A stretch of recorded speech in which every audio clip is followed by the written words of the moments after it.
আমাদেরকে একটু সচেতন হতে হবে। বারবার জলবদ্ধতা হওয়ার অন্যতম আরেকটা কারণ হলো আমরা যেখানে যত্রতত্র ময়লা ফেলি, আবর্জনা ফেলি, নির্দিষ্ট জায়গায় রাখবো। আমরা চেষ্টা করছি, চেষ্টা চালিয়ে যাব। এই লেকগুলো সব রাজুকের আন্ডারে, আমি বারবার বলছি।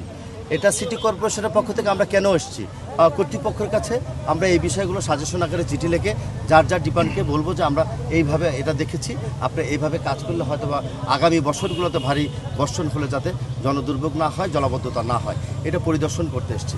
ভারী বর্ষণের কারণে ঢাকা সহ আশেপাশের অনেক জায়গায় জলজট, জলবদ্ধতার সৃষ্টি হয়েছে।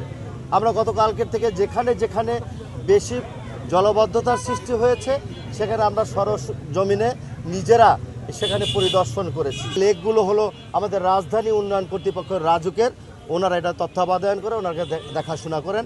সিটি কর্পোরেশনের পক্ষ থেকে নগরবাসী হয়তোবা অনেক কিছুই তারা জানে না, এবং নগরবাসীর একটা আবেদন থাকে, একটা আসার জায়গা থাকে যে সিটি কর্পোরেশনের প্রশাসক বা মেয়র মহোদয়রা জলবদ্ধতা, জলজট হলে তারা কি করে।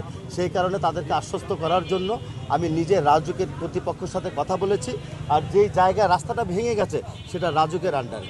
আমরা ইতিমধ্যে সিদ্ধান্ত নিয়েছি, আমাদের অফিসাররা সহ আমরা রাজুক চেয়ারম্যান বরাবরে একটা সাজেশন আকারে আমরা একটা চিঠি লিখব যে আগামী দিনে এই কাজগুলো এইভাবে করলে আমাদের জলজট হবে না, জলবদ্ধতা হবে না, লেকের পানিটা খুব অল্প সময়ের মধ্যেই নেমে যাবে।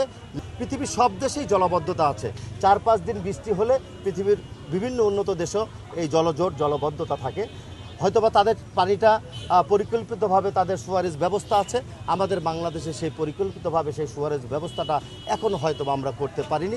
তবে সিটি কর্পোরেশনের ডিএনসিসির পক্ষ থেকে আগামী যে ড্রেনেজ ব্যবস্থাগুলো চলমান কাজ এখনও অব্যাহত আছে, সেই কাজগুলো যদি আমরা দ্রুত সময়ের মধ্যে শেষ করতে পারি, আশা করছি এই জলবদ্ধতা আরও অনেকাংশে কমে যাবে। প্রাণ ঝালমুড়ি, এই ঝাঁজ সেই ঝাঁজ।